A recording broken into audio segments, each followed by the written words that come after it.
और उसका बहुत बड़ा कारण है कि लंबे समय तक यहां भारतीय जनता पार्टी की सरकारें बनी और विकास का दौर शुरू हुआ।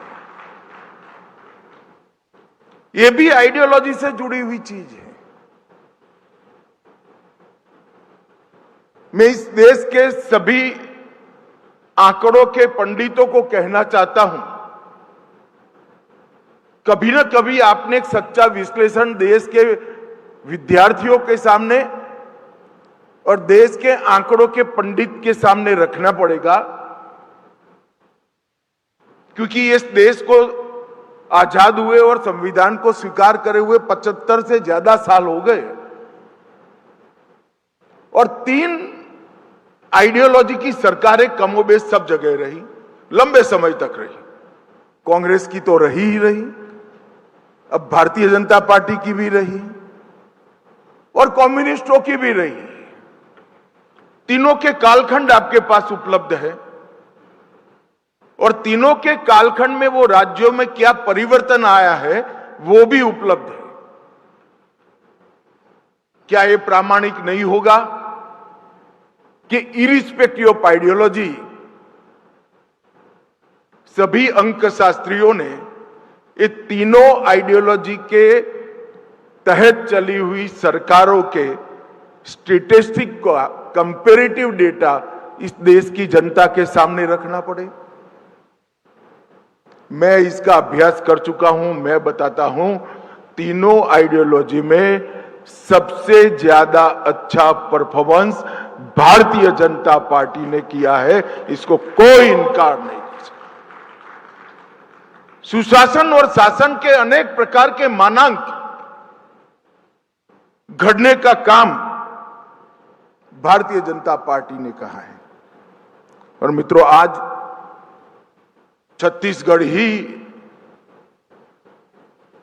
उसका उदाहरण है। 25 साल पहले जब छत्तीसगढ़ बना तो माओवाद से ग्रसित राज्य माना जाता था। 25 साल में से करीब करीब 18 साल भारतीय जनता पार्टी की सरकार रही,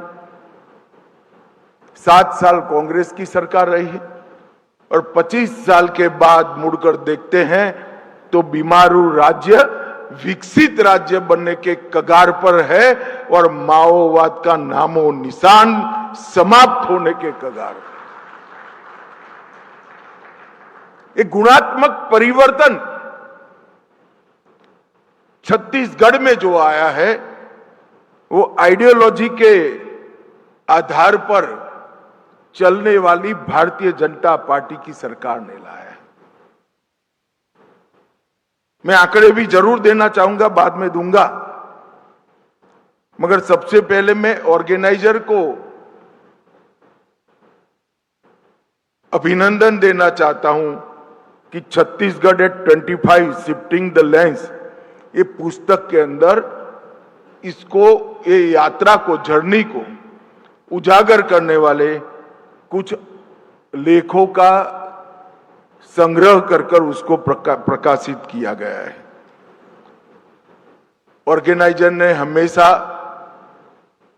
आइडियोलॉजी के आधार पर उचित और संयमित इंटरवेंशन देश के पत्रकारिता जगत में इश्यू पर किए हैं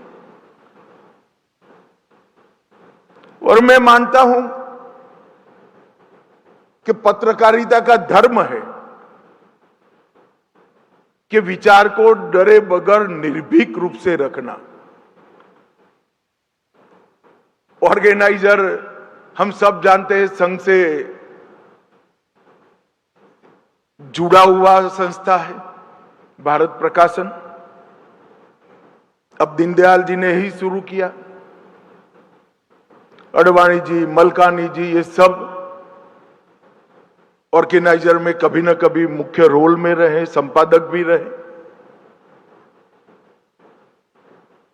संघ भारतीय जनसंघ और भारतीय जनता पार्टी का जो आइडियोलॉजिकल बेस है, इसके आधार पर देश की समस्याओं के प्रति अपना दृष्टिकोण और जैसे मैंने कहा, एक संयम पूर्ण विवेकी हस्तक्षेप करने का काम हमेशा ऑर्गेनाइजर ने किया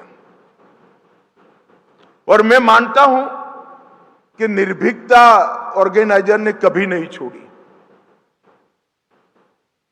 जब हमारी आइडियोलॉजी की स्वीकृति दूरबीन लेकर ढूंढनी पड़ती थी, तब भी ऑर्गेनाइजर ये कह रहा है, और कश्मीर से कन्याकुमारी और गुजरात से कामाख्या तक सब जगह हमारी आइडियोलॉजी की स्वीकृति आ गई है, तब भी ऑर्गेनाइजर ये कह रहा है। आज तो कहना बड़ा सरल है, मगर आज तक पहुंचने के पहले इसी विचारधारा का मजाक भी उड़ाया गया, इसको इग्नोर भी किया गया और इसका विरोध भी किया गया। तो मजाक उड़ाने का एक कालखंड, इसको इग्नोर करने का एक कालखंड और विरोध करने के कालखंड में ऑर्गेनाइजर दृढ़ता के साथ विचारधारा का दृष्टिकोण रखने से कभी नहीं डरा। और यही निर्भीक पत्रकारिता का उदाहरण होता है। अभी मुझे संघ की शताब्दी के निमित्त भारत सरकार के इनिशिएटिव से रिजर्व बैंक ऑफ इंडिया ने जो सिक्का जारी किया है, इस सिक्के का एक प्रति स्वागत के वक्त दिया गया। मैं जरूर बात करना चाहूंगा कि राष्ट्रीय स्वयंसेवक संघ का आजादी के बाद और आजादी के पहले भारत की यात्रा में बहुत बड़ा योगदान है। इसको कोई इतिहासकार नकार नहीं सकता। देश का और समाज जीवन का कोई क्षेत्र ऐसा नहीं होगा जिसमें सकारात्मक कंट्रीब्यूशन संघ के स्वयंसेवकों का सबसे ज्यादा होगा।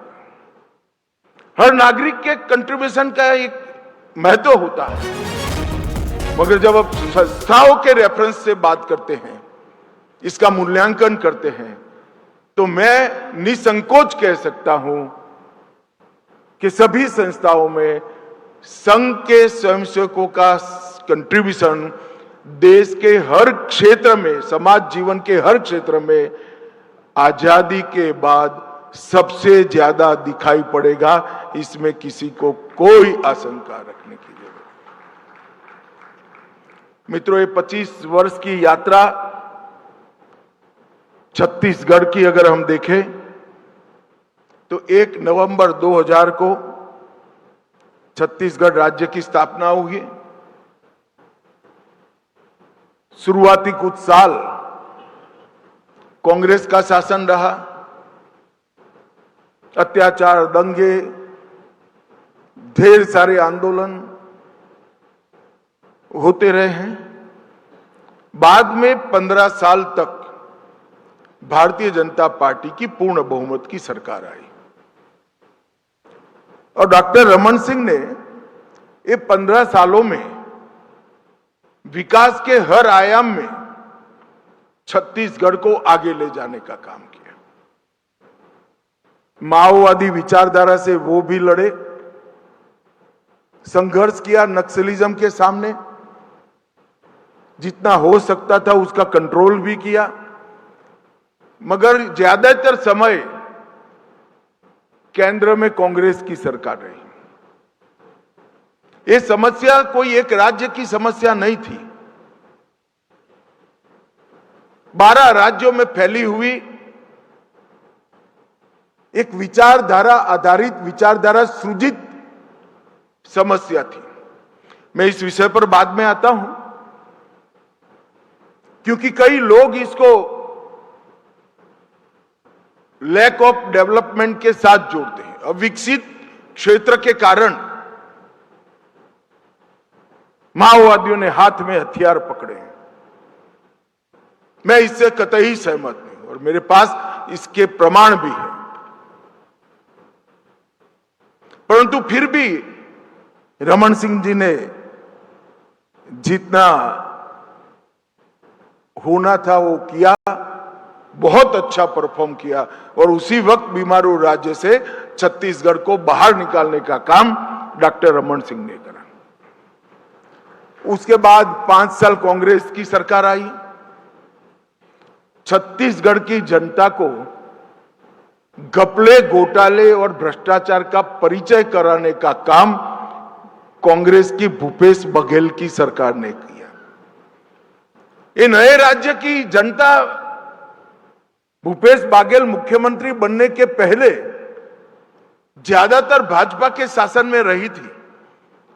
उन्होंने भ्रष्टाचार, घपले, घोटाले ऐसा कुछ सुना नहीं था, देखा भी नहीं था। और कांग्रेस की सरकार आते ही एक हॉरर फिल्म की तरह एक छोटे से राज्य के सामने अनेक प्रकार के भ्रष्टाचार के मुद्दे आ गए। और कुछ समय मैं गृह मंत्री भी था जब उनकी सरकार थी, बघेल जी की सरकार थी। मैं निसंकोच कह सकता हूं कि छत्तीसगढ़ की कांग्रेस सरकार ने माओवादी मूवमेंट को प्रश्रय देकर रखा था, इसमें किसी ने शंका रखने की जरूरत नहीं।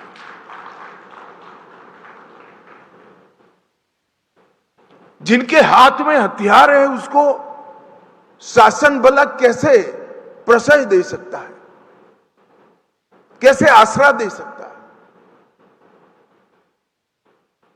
मैं आज भी नहीं समझ पाता, उसका कारण भी नहीं समझ पाता। मगर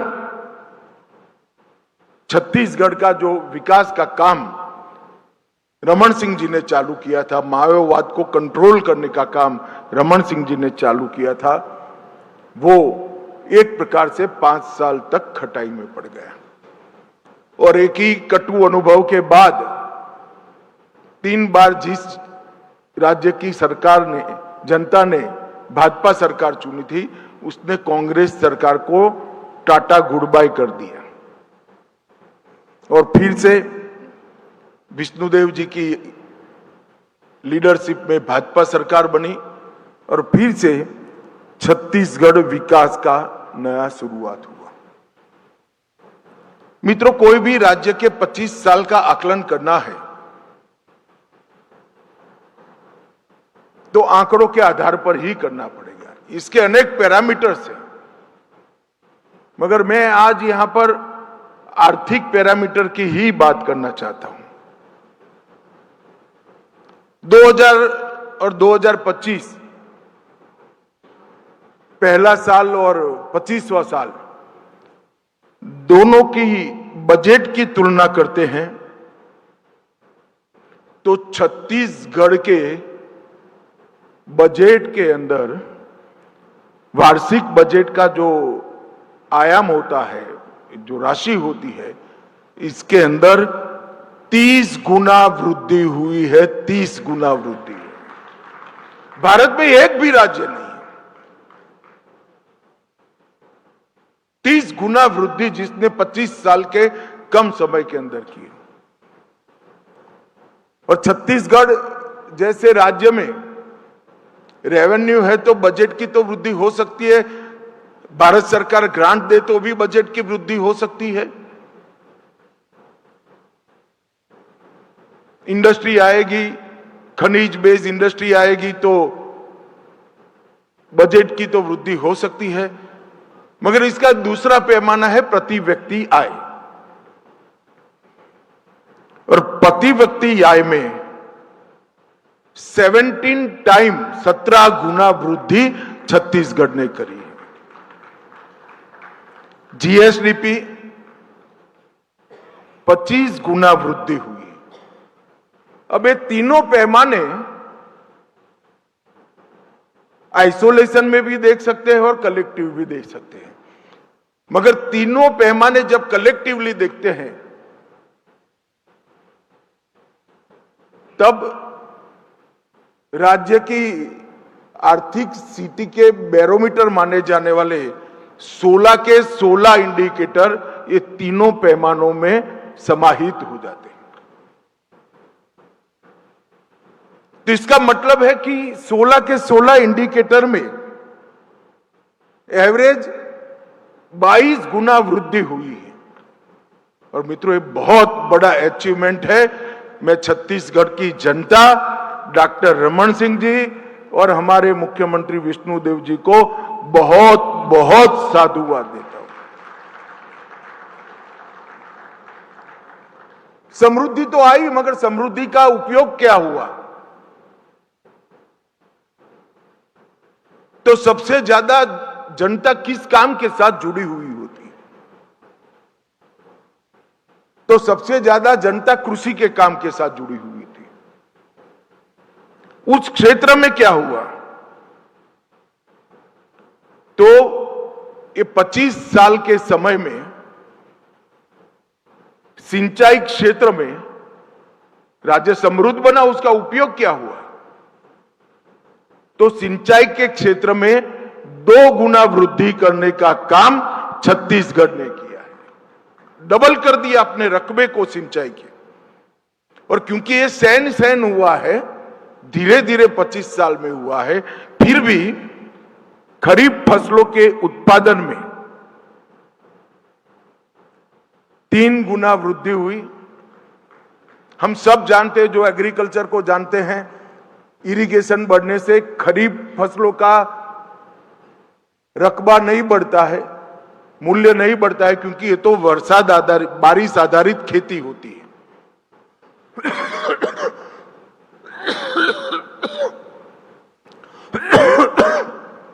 वो आप इरिगेशन करो या ना करो, होती ही है।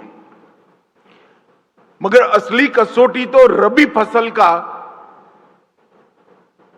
कितनी बढ़ोतरी हुई, मूल्य कितना बढ़ा, उसमें होती है। क्योंकि रबी में आकाश से बारिश नहीं आती है, इरिगेशन जो प्रशासन ने किया है वो किसानों के खेत तक पानी पहुंचाता है। तो खरीफ फसलों में 3 गुना वृद्धि हुई और रबी फसलों में लगभग 6 गुना वृद्धि छत्तीसगढ़ के किसानों ने की। तो खदानों से योग्य उपयोग से बढ़ी हुई समृद्धि, इसका उपयोग राज्य के बजट के सभी प्रकार के जीडीपी के मानांकों को बढ़ाने में हुआ। फिर प्रति व्यक्ति आय भी बढ़ी, मगर व्यक्ति के आरोग्य का भी ध्यान प्रशासन ने रखना चाहिए। जिला अस्पताल पहले 7 थे, आज जिला अस्पताल 30 हो चुके हैं। 7 से 30 की यात्रा पूरी की। मेडिकल कॉलेज 1 था, आज 16 मेडिकल कॉलेज छत्तीसगढ़ में हो चुके हैं। आंगनवाड़ी भवनों में 18 गुना वृद्धि हुई। बच्चों को पढ़ने की आदत डालते हैं, तभी निरक्षरों की फौज कम होती है। आंगनवाड़ी भवन में 18 गुना वृद्धि देश के एक भी राज्य में 25 साल में नहीं हुई है, हमारे छत्तीसगढ़ में हुई है। पहले कुपोषण के कारण 61 जो कुपोषण से मृत्यु का दर था वो 61 था, अब वो घटकर 15 हो गया। माता मृत्यु दर प्रति लाख 365 था, सरकार ने इंस्टीट्यूशनल डिलीवरी बढ़ाई, वो 365 से घटकर आधा हो गया, 146 हो गया। और शिशु मृत्यु दर 79 था, जन्म के साथ ही शिशु की मृत्यु होती है, वो घटकर 79 से घटकर 37 हो गया। और ये दर तब है जब बहुत बड़ा क्षेत्र माओवादियों के कब्जे में था। वहां पीएचसी नहीं बना सकते, सीएचसी नहीं बना सकते, आंगनवाड़ी नहीं बना सकते, प्राथमिक स्कूल जलाकर रख दिए थे। कांग्रेस एंड कंपनी इसको जस्टिफाइड कर रही है। क्या भला किया आपने ट्राइबल्स का? एक नई पीढ़ी निरक्षरों की खड़ी कर दी। 25 साल मतलब राष्ट्र के दृष्टिकोण से 2.5 पीढ़ी होता है। मगर अब ये ग्रोथ और भी बढ़ने वाला है, क्योंकि ये क्षेत्र जो है माओवाद से मुक्त होगा। साक्षरता का दर 65% से बढ़कर 80% हुआ। एकलव्य आवासीय विद्यालय एक भी नहीं था, 75 हुए। और छात्रावास में बच्चों को पढ़ने की संख्या में भी 3 गुना वृद्धि हो गई। राष्ट्रीय राजमार्ग में 2 गुना वृद्धि हुई। ग्रामीण सड़क में 98 टाइम फिर से देश भर में छत्तीसगढ़ ने रिकॉर्ड किए। 98 टाइम वृद्धि हुई है। और निवेश जो है उसमें 300 गुना वृद्धि छत्तीसगढ़ ने दर्ज की है। कई सारे उत्पादन में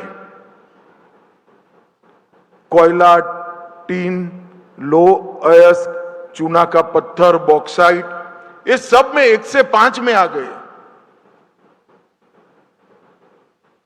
आज लगभग 7.5% ग्रोथ रेट के साथ छत्तीसगढ़ आगे बढ़ रहा है।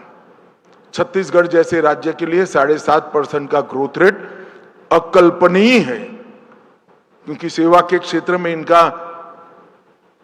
जिस प्रकार के सिचुएशन से छत्तीसगढ़ गुजर रहा था, सेवा का योगदान उनके ग्रोथ रेट में बहुत कम है। मगर फिर भी कृषि क्षेत्र में 17% की वृद्धि, उद्योग के क्षेत्र में 48% की वृद्धि और सेवा के क्षेत्र में 35% वृद्धि छत्तीसगढ़ ने दर्ज की है। आदिवासी कल्याण के लिए भी ढेर सारे विकास के काम किए गए। मैं इसकी बारीकी में जाना नहीं चाहता, परंतु एक वाक्य में मैं इसको समराइज करना चाहता हूं कि ट्राइबल कल्याण के लिए देश भर की सरकारों में सबसे अच्छा काम किसी ने किया है तो ये 25 साल में छत्तीसगढ़ सरकार ने किया है। ये निर्विवादित बात।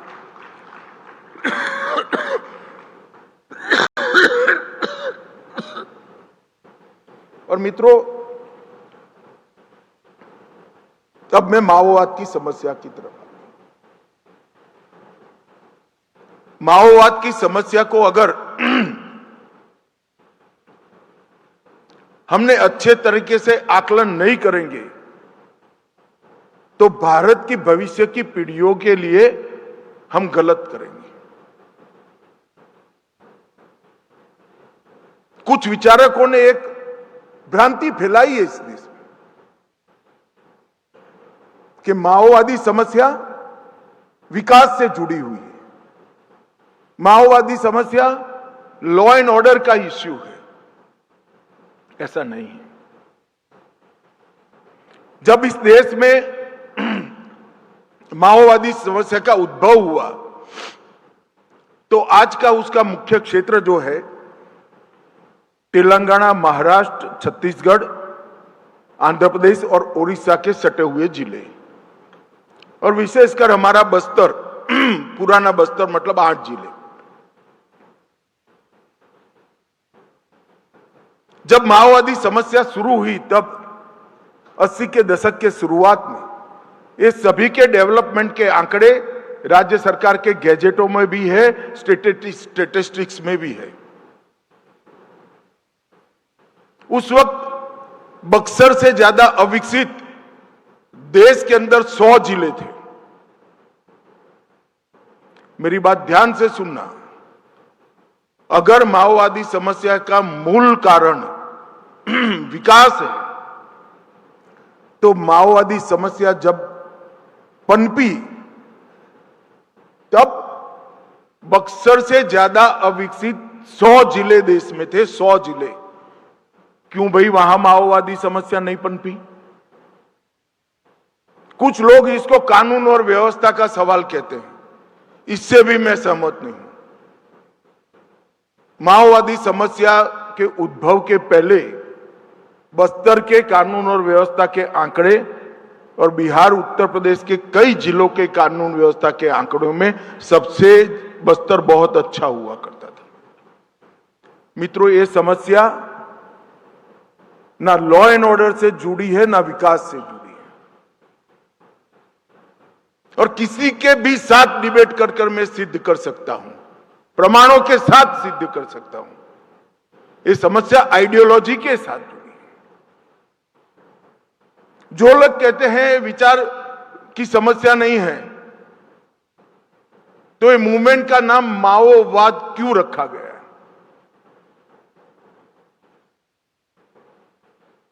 क्योंकि ये विचारधारा के अंदर ही समस्या का समाधान बंदूक से निकलता है। ये विचार है जो भारतीय संविधान का स्पिरिट नहीं है। हर समस्या का समाधान लोकतंत्र और डिबेट से निकलता है, वो हमारे संविधान का स्पिरिट है। और उन्होंने गरीब, अबूझ, आदिवासी युवा बच्चों को हाथ में हथियार पकड़ा दिए और किया क्या? तिरुपति से पशुपतिनाथ का रेड कॉरिडोर का नारा दे दिया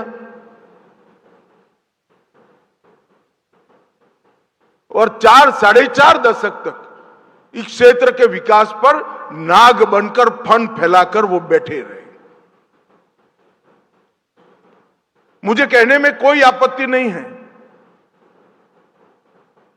अगर बस्तर माओवादी समस्या से पीड़ित न होता तो इतने संसाधन पड़े हैं कि देश का सबसे विकसित जिला होता। और मुझे मालूम है मेरे स्टेटमेंट से कई सारे लोग असहमत होने वाले हैं। मैं उनको अभी भी कहने वाला हूं कि 10 साल के बाद बस्तर को देख लेना, देश का सबसे विकसित ट्राइबल जिला हमारा बक्सर का क्षेत्र बनने वाला है। आपने यहां के विकास को रूंधा है। प्राइमरी एजुकेशन के इंस्टीट्यूशन, प्राथमिक शालाओं को जलाकर आप उनको विकसित करेंगे। आपने 2 नए जनरेशन अनपढ़ों के खड़े कर दिए। सारे पीएचसी, सीएचसी बंद कराकर आप इनका भला कर रहे हो। आज जब सीएम और विजय जी जा रहे हैं, तब कई ऐसे लोग हैं जिनका पहली बार बैंक अकाउंट खुल रहा है, पहली बार राशन कार्ड मिल रहा है।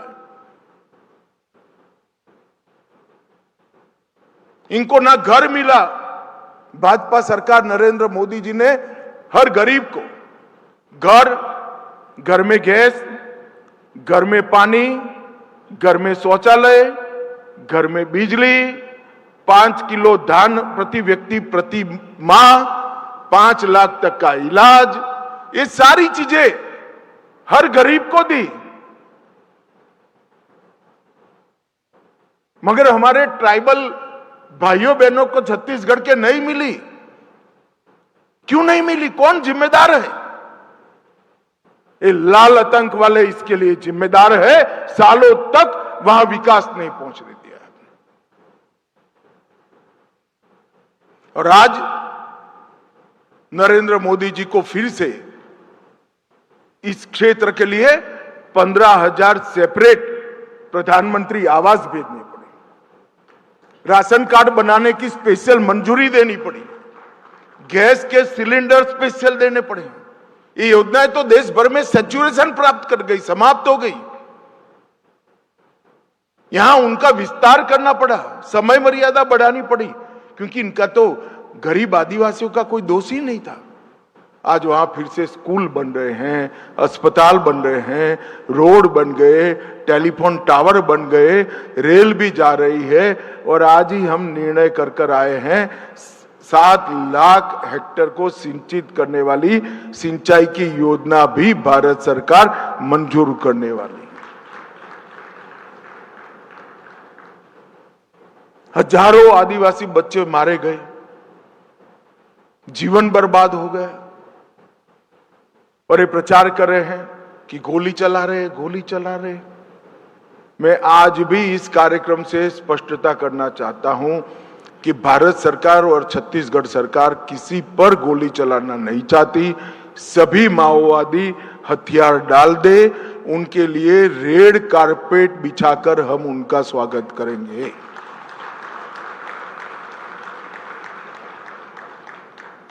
और जो बच्चियां हाथ में बंदूक लेकर खड़ी है, उनको तो मैं 2 हाथ जोड़कर विनती करता हूं कि आप तो जरूर सरेंडर कर जाइए। आपके लिए आगे बहुत अच्छा जीवन आपकी राह देखकर खड़ा है। हम किसी को मारना नहीं चाहते, मगर जब आप हाथ में बंदूक लेकर किसी को मारते हो तो इसकी रक्षा करने की जिम्मेदारी शासन की है, छत्तीसगढ़ शासन की भी है और भारत सरकार की भी।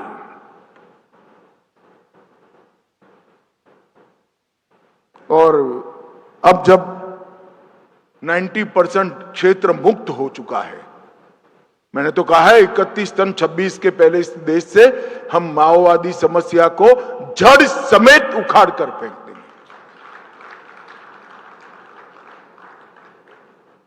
मगर ये जो आइडियोलॉजी है, ये विचारधारा जो है,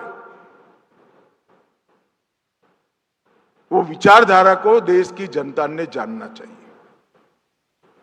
जहां कम्युनिस्ट शासन में रहे वहां विकास नहीं कर पाए, और जहां ट्राइबल का कल्याण की बात कर हथियार पकड़ा दिए, वहां भी अंधकार फैला दिए। ये विचारधारा ही विनाश की द्योतक विचारधारा है और बहुत इमीडिएट रिक्वायरमेंट है देश की कि विचारधारा से निजात पा ले देश। खैर, वैसे तो अब डेमोक्रेटिक पॉलिटिक्स में बचे भी नहीं है, दूरबीन लेकर देखने पड़ते हैं। एक केरल बचा है, ये भी इस बार समाप्त हो जाएगा, तो वैसे ही जनता ही कर देगी। त्रिपुरा में नहीं बचे, बंगाल में नहीं बचे, केरल थोड़ा बचा है, मगर वहां पर भी त्रिवेंद्रम में जनता ने शुरुआत कर दी है। मित्रों, जब छत्तीसगढ़ 25वें साल में प्रवेश कर चुका है, तब मुझे मालूम है कि ये राज्य प्रभु श्री राम का ये नैनीहाल सिर्फ छत्तीसगढ़ के लिए नहीं, पूरे देश के लिए शुभांकर साबित होने वाला है। इसका मुझे पूरा भरोसा है। मोदी जी ने जो लक्ष्य रखा है हम सबके सामने, 130 करोड़ भारतीयों के सामने, 2047 में एक ऐसे भारत का निर्माण करें जो हर क्षेत्र में, समग्र विश्व में 1 नंबर पर हो। और ऐसे भारत का निर्माण छत्तीसगढ़ को छोड़कर नहीं हो सकता, ये तो वास्तविकता है। मगर मुझे आशा है कि 2047 के विकसित भारत की अग्रदूत विकसित छत्तीसगढ़ बनेगा। इस दिशा में हम आगे जाएंगे। और छत्तीसगढ़ की जनता ने बार बार भारतीय जनता पार्टी को और विकास की राजनीति को आशीर्वाद दिया है, हमारी आइडियोलॉजी को आशीर्वाद दिया है।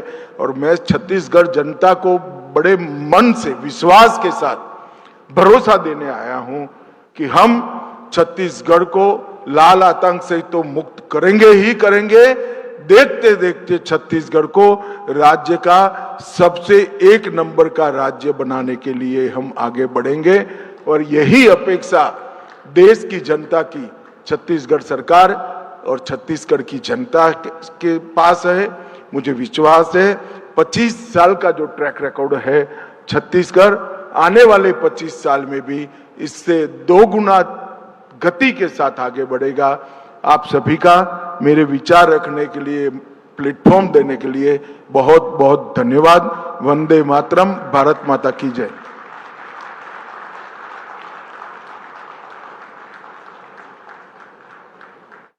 तस्वीरें हैं और गृह मंत्री अमित शाह को आप लाइव सुन रहे थे। ऑर्गेनाइजर कॉन्क्लेव का व्याख्यान आप सुन रहे थे। राजनीति में विचारधारा जरूरी है, शाह ने ऐसा कहा। और केंद्रीय गृह मंत्री अमित शाह छत्तीसगढ़ के दौरे पर है। नक्सलवाद को लेकर यहां पर अहम रणनीति की चर्चा वो कर रहे थे और कहा कि छत्तीसगढ़ में बड़ा परिवर्तन आया है। 25 सालों में बीजेपी ने एक बड़ा परिवर्तन यहां पर लाया है। पूर्व सरकार को भी जमकर घेरा है और नक्सलवाद का नाम और निशान खत्म करने की बात कही है। बीजेपी ने छत्तीसगढ़ में विकास के कई काम किए। आगे कहा कि आंकड़ों में पंडित खोजे किसके समय ज्यादा विकास हुआ है। भूपेश बघेल सरकार में भ्रष्टाचार हुए, घोटाले हुए हैं और छत्तीसगढ़ की कांग्रेस सरकार ने नक्सलवाद को प्रश्रय किया। बघेल सरकार ने माओवाद को प्रश्रय किया है और संघ का भारत की यात्रा में एक बड़ा योगदान भी केंद्रीय गृह मंत्री अमित शाह ने बताया है। कहा कि हमने 3 राज्य बनाए, कोई झगड़ा नहीं हुआ। माओवाद की समस्या लॉ एंड ऑर्डर या विकास से जुड़ी नहीं है। माओवाद की समस्या को आइडियोलॉजिकल समस्या बताया और देश का सबसे विकसित ट्राइबल क्षेत्र बस्तर बनेगा, ऐसा भी उन्होंने आश्वासन दिया। आदिवासी कल्याण के लिए कई सारे काम किए जा रहे हैं, केंद्रीय गृह मंत्री अमित शाह ने ये कहा।